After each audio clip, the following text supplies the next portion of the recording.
완전히 다른 두 얼굴의 내 남편. 이 이야기는 지금으로부터 약 370년 전 조선 시대의 용인군 이동면 묘봉리라는 작은 마을에서 시작됩니다.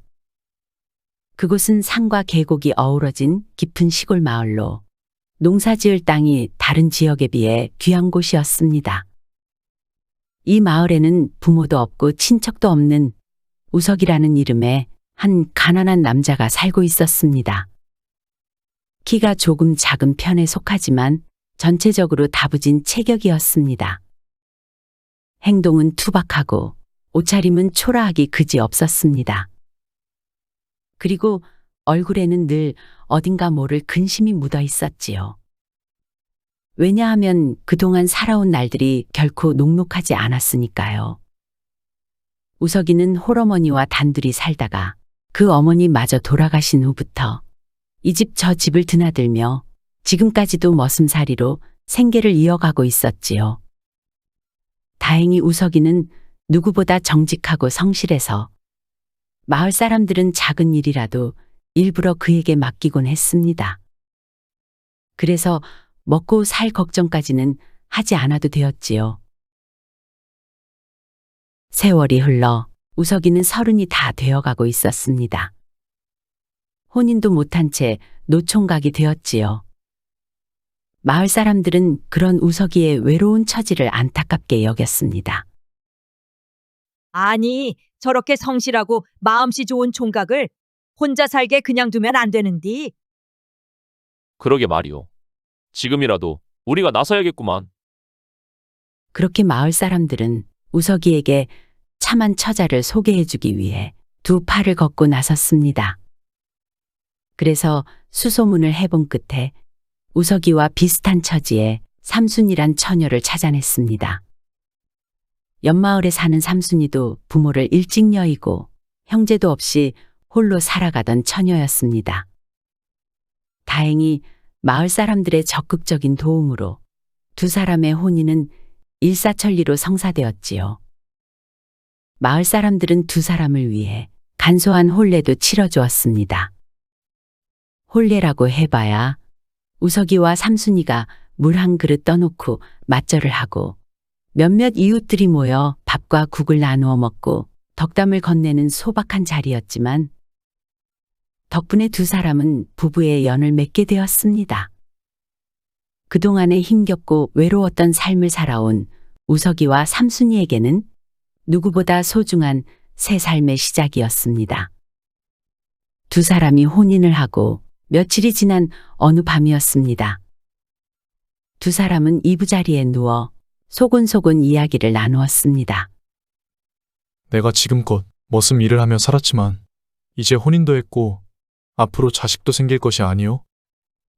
농사를 짓고 또 자식에게 물려줄 만한 땅덩이 하나는 필요할 것 같소. 내 자식에게 머슴살이를 대물림 해줄 수는 없으니.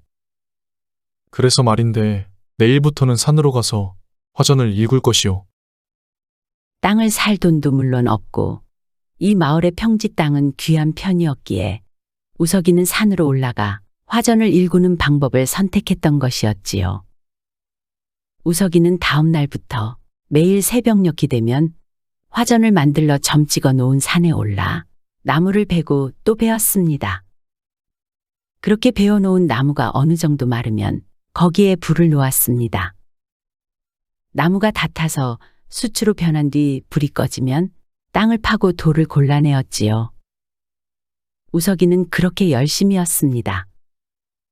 몇 년의 노력 끝에 제법 그럴싸한 화전을 가질 수 있었지요. 드디어 내가 농사를 지어 먹을 수 있는 내 땅이 생긴 것입니다. 우석이는 그곳에 수수와 콩 같은 작물을 심었고 넉넉하진 않지만 머슴살이를 하지 않아도 이제는 입에 풀칠을 할 수 있었습니다. 그러던 어느 날 우석이는 자기 땅에서 수확한 작물들을 장에 내다 팔고 그것으로 떡을 조금 사서 집으로 돌아왔습니다. 그 떡을 본 삼순이는 너무 좋아하며 신나게 먹었지요. 당신 떡을 이렇게나 좋아했소? 아니, 떡 싫어하는 사람이 어디 있답니까? 그저 없어서 못 먹지요. 그런가? 잘 먹으니 보기 좋네 그려. 아니, 이럴 게 아니라 앞으로 떡순이라고 불러야겠구만. 떡순이, 삼순이, 삼순이, 떡순이. 아이, 그게 뭐여. 재미없어. 내가 앞으로 돈 많이 벌어서 떡 실컷 먹게 해줄 테니 조금만 기다려 주시오. 그 말, 참말이요? 말만 들어도 좋네요. 뭐, 떡순이라고 불러도 봐줄게요. 우석이와 삼순이는 가진 것은 없어도 매일이 행복했습니다. 그러던 어느 날이었습니다.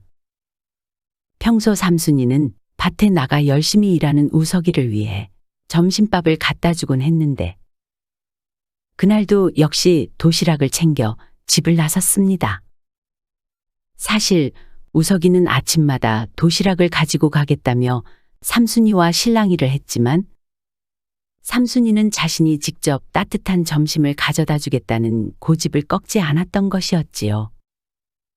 매일 험한 산길을 걸어 점심을 나르고 있었지만 화전에서 고생할 우석이를 생각하면 삼순이는 전혀 힘들지 않았습니다. 그렇게 두 사람은 서로에게 살뜰했습니다. 삼순이가 가져온 점심은 보리밥에 된장국이 전부였지만 우석이에게는 큰 힘이 되었습니다. 평소 우석이가 점심을 먹는 자리는 밭에서 살짝 떨어진 곳에 있는 마치 나룻배를 올려놓은 것 마냥 기다랗고 커다란 바위 바로 아래였습니다.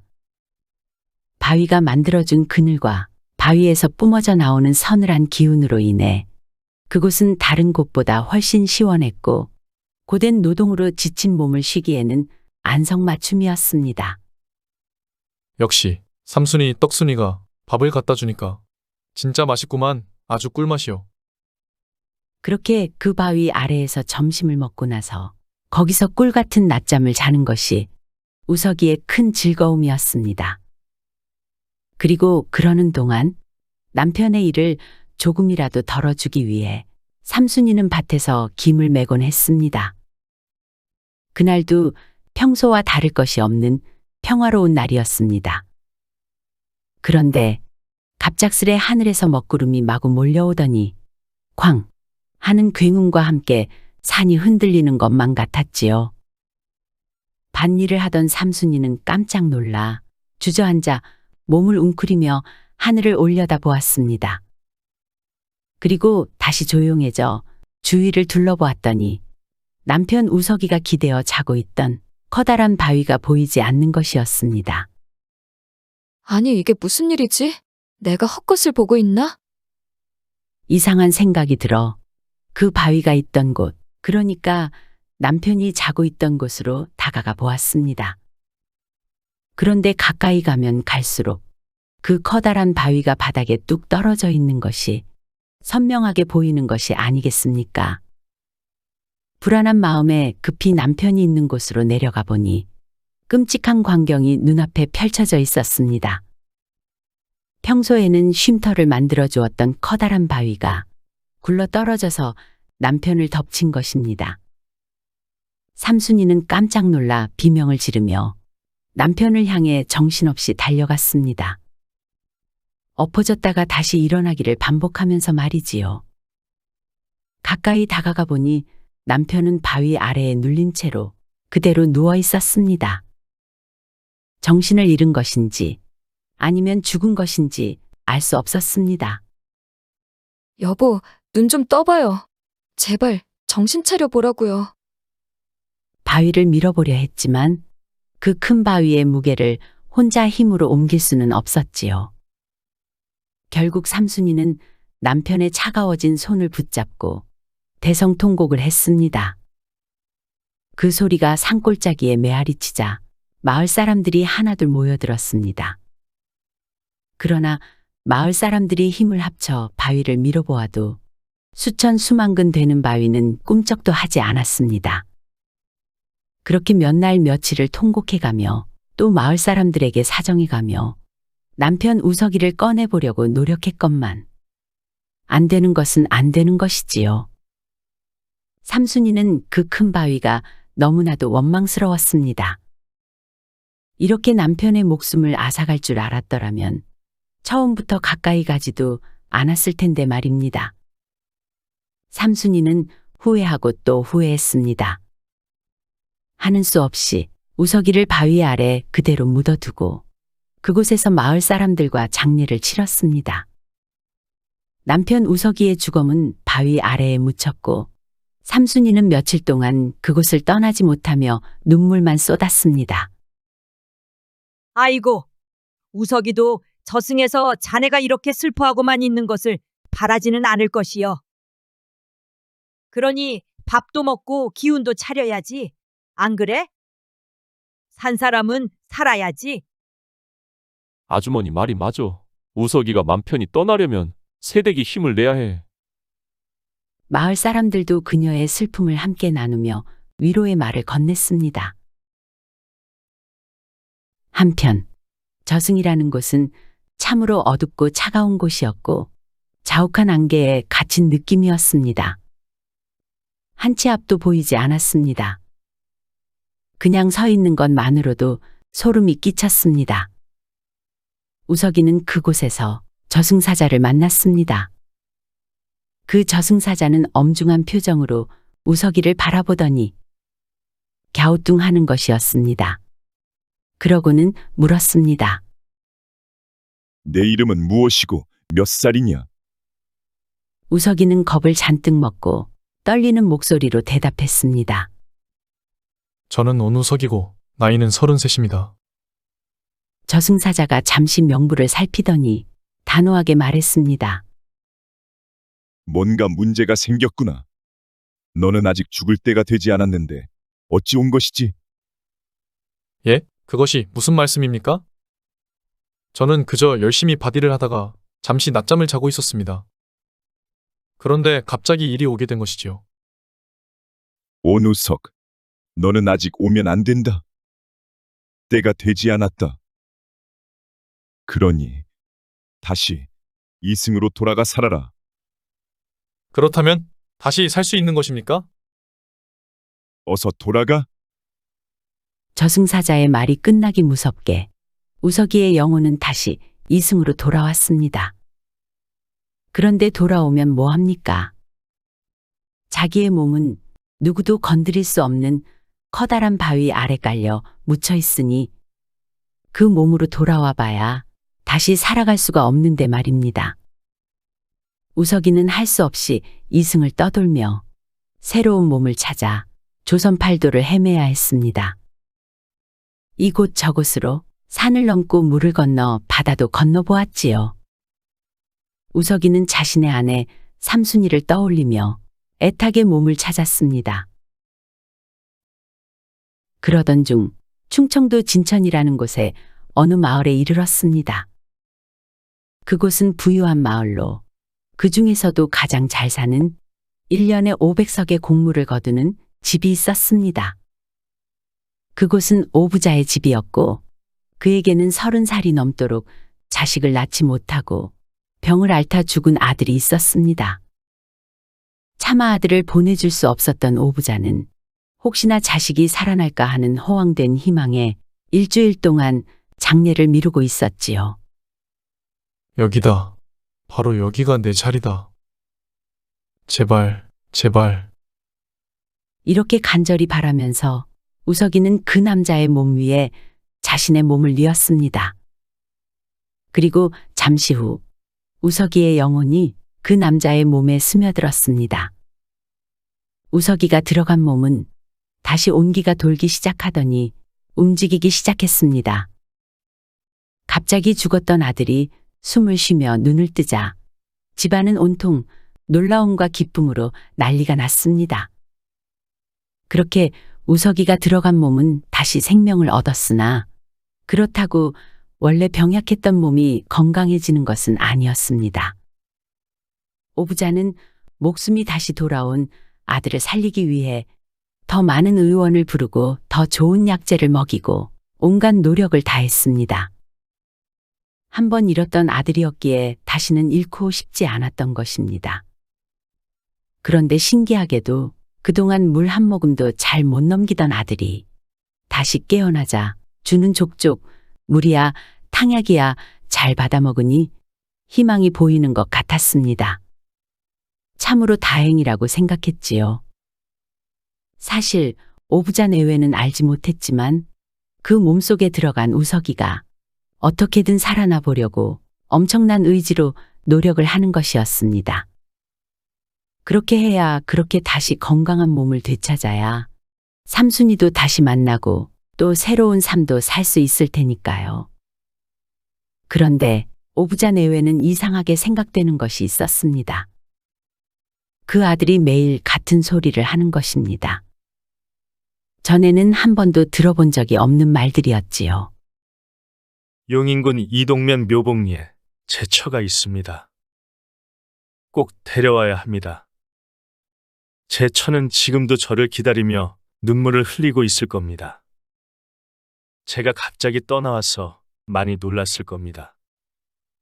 아니, 얘야, 그게 대체 누군데 그러니? 삼순이요, 삼순입니다. 기운도 없는 몸으로 누워 있으면서도 매일 눈만 뜨면 이런 이야기를 하는 것이었지요. 처음에는 몸이 아파 헛소리를 하는 것인가도 싶었지만 아들의 눈빛은 참으로 간절해 보였습니다. 오부자 내외가 보고 있자니 아들이 살아나긴 했으나 자기 자식이 아닌 것만 같았습니다.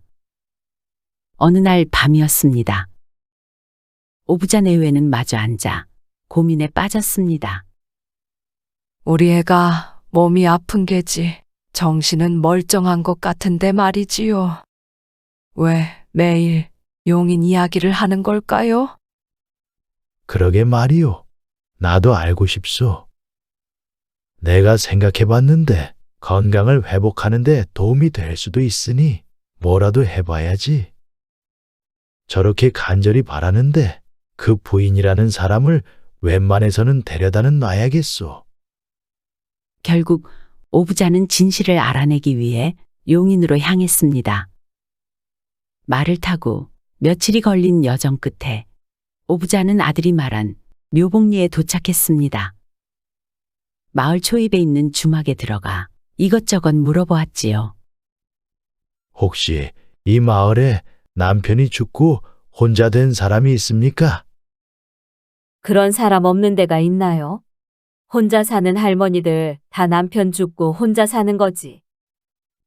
아니, 남편이 죽은 지 얼마 안 되었다고 하던데. 아주 젊은 사람이요. 바위에 깔려 목숨을 잃은 사람이 있었지요. 혹시 그 집 찾아오신 겝니까? 그렇소? 주막 주인은 왜 늙은 부자 양반이 그 집을 찾아온 것인지 의아했지만 삼순이 집으로 가는 길을 알려주었습니다. 오부자가 주막 주인이 알려준 곳으로 찾아가 보니 그곳은 방 한 칸, 부엌 한 칸짜리 아주 초라한 초가집이었습니다. 오부자는 두리번거리다가 집 한켠에서 소복을 입고 울고 있는 삼순이를 발견했습니다. 부인, 목이 말라 그러는데 물 한 바가지만 얻어 먹을 수 있겠어? 오부자가 말을 걸어오자 삼순이는 울음을 멈추고 말없이 물을 떠다 주었습니다. 저 뭐 좀 물어봐도 되겠어? 왜 그리 울고 있는 것이오? 삼순이는 눈물을 훔치고 어렵게 입을 뗐습니다. 사실 제가 어려서 조실 부모하고 어렵게 이곳에 시집 왔다가 불과 3년 만에 그것도 하루아침에 남편을 잃었습니다. 그런데 슬아의 자식도 없으니 이제 누굴 믿고 살아가야 하나 제 처지가 막막하여 매일같이 옵니다.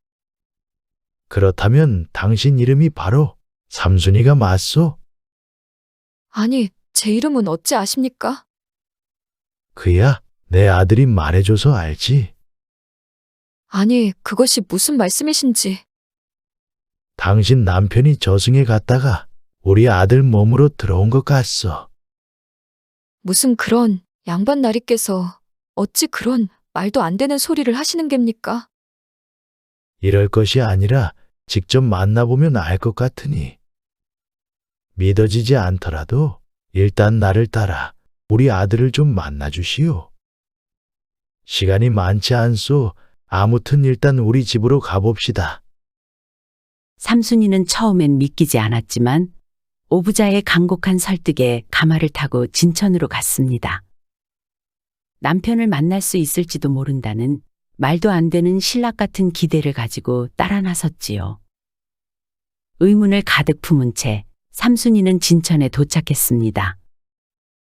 그리고 드디어 오부자의 아들이라는 사람을 만나게 되었지요. 방으로 들어가자 생전 처음 보는 낯선 사람이 벽에 기대어 앉아 있었습니다. 부리부리한 눈매에 덩치가 있는, 얼핏 보아도 남편 우석이보다 키가 한 뼘은 더 클 것 같았지요. 그런데 계속 말을 하고 눈을 맞춰 볼수록 놀랍게도 그 눈빛과 말투는 자신의 남편 우석이를 보는 듯한 느낌이 들었습니다. 그러나 외모도 목소리도 우석이와는 판이하게 달랐기에 쉽게 믿을 수는 없었지요. 내가 얼마나 당신이 보고 싶었는지 아시오? 내가 바로 우석이요. 당신 서방님 온 우석이라고. 아무리 다정한 말을 건네보아도 삼순이는 의심의 눈초리를 거두지 않았습니다. 아무리 자기가 우석이라고 얘기해도 믿지 않는 듯한 삼순이에게 우석이는 갑자기 무언가 생각났다는 듯이 말을 건넸습니다. 삼순이, 떡순이. 떡을 주면 내 말을 믿어줄 것이오. 삼순이, 떡순이. 삼순이의 눈에서는 눈물이 주르륵 흘러내렸습니다. 정말이오? 참말로 당신이 맞는 것이오? 우석이와 삼순이는 손을 잡고 기뻐했습니다. 죽은 남편이 다른 사람의 몸으로 돌아왔다니 이런 일을 어찌 상상이나 했겠습니까? 삼순이는 또다시 남편을 잃고 싶지 않았습니다. 그날부터 우석이, 그러니까 오부자 아들의 건강을 되찾기 위해 온 정성을 다했습니다. 최선을 다해 헌신적으로 병간호를 하는 삼순이의 모습과 그런 삼순이를 아껴주는 우석이의 모습을 보고 있자니 그것은 누가 보아도 다정한 부부 사이였지요. 오부자 내외도 처음에는 아들의 목숨을 살리는 데 도움이 될까 싶어 삼순이를 불러온 것이었지만 이제는 두 사람의 관계를 믿지 않을 수 없었습니다. 함부로 떼어낼 수 있는 사이가 아니라는 것을 알았습니다. 그래서 결국 오부자 내외도 삼순이를 가족으로 받아들였지요. 그로부터 반년이 흘렀습니다. 우석이의 몸은 차츰차츰 좋아지더니 병은 씻은 듯이 나았고 여느 건장한 남자 못지않게 건강해졌습니다. 두 사람은 그곳 진천 오부잣집에서 누구보다 행복한 삶을 시작하게 되었습니다. 그리고 또 시간이 흘러 우석이는 삼순이와의 사이에서 아들 하나를 두었습니다. 그러던 어느 날이었습니다. 삼순이와 우석이는 집 근처 강가에 나가 사이좋게 산책을 하고 있었지요. 그러다 삼순이는 작심한 듯 진지한 표정으로 우석이에게 말했습니다. 강물에 비친 당신 얼굴을 한번 내려다보세요. 비록 당신의 영혼은 온우석, 내 서방님이지만 당신은 오부자 가문의 대를 이을 유일한 사람이오. 당신한테 새 생명을 준 이 고마운 사람을 어찌 모른 채 할 수 있겠소. 여기 진천 오부자 집에는 당신의 원래 부인이 있지 않소. 옷이 가문의 대를 이을 수 있도록 최소한의 도리는 지켜야 할 것입니다. 내가 무슨 말을 하는 것인지 알지요? 그리하여 우석이는 원래 오부잣집 며느리와 삼순이 이렇게 두 명의 부인을 두고 살게 되었습니다. 나중에 우석이는 오부잣집 며느리와의 사이에서 아들 셋, 삼순이와의 사이에서도 아들 셋을 두었습니다. 세월은 흐르고 또 흘러 우석이는 천수를 다하고 이른이 넘은 나이에 세상을 떠났습니다. 그 후에서야 삼순이는 자신의 고향인 용인으로 돌아가게 되었지요. 그런데 이때 우석이의 묘를 두고 아들 간의 다툼이 벌어지게 된 것입니다. 삼순이를 따라 용인으로 돌아가려는 새아들이 본디 아버지의 뿌리는 용인에 있으므로 그곳으로 묘를 쓰겠다고 한 것이었지요. 그런데 그에 반해 오부자집의 본 며느리가 낳은 새아들들은 무슨 소리냐며 묘는 이곳 진천에 써야 한다고 반박한 것입니다. 그들은 팽팽하게 대립했고 의견이 하나로 모여지지 않았습니다. 서로 양보가 없으니 어쩔 수가 없었습니다. 결국 사또에게 찾아가 판결을 받기로 했지요. 6 아들들은 사또 앞에 우르르 몰려갔습니다. 당시 진천 사또는 명판관으로 꽤나 이름난 인물이었습니다. 아들들은 아버지의 묘를 왜 진천에 써야 하는지 아니면 왜 용인에 써야 하는지를 열변을 토하며 말했습니다.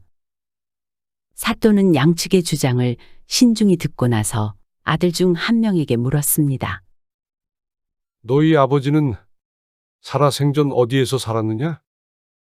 말씀드린 대로 이곳 진천에서 사셨습니다.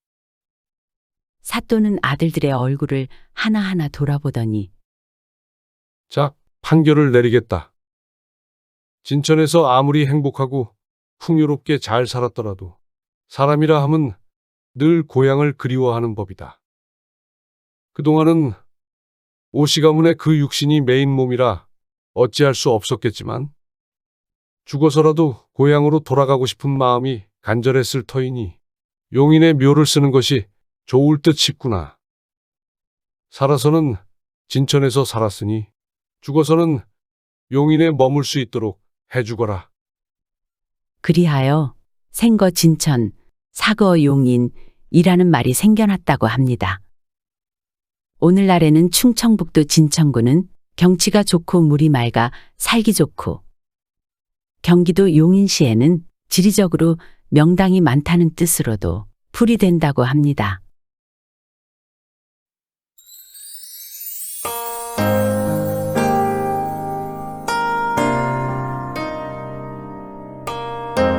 시청해주셔서 감사드립니다.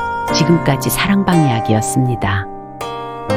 항상 건강하시고 행복하시고 만사형통하시고 평안하시고 꽃길만 걸으시고 좋은 일들만 가득하시기 바랍니다. 마지막으로 구독, 좋아요도 눌러주세요. 더 재미있는 이야기로 찾아뵙겠습니다.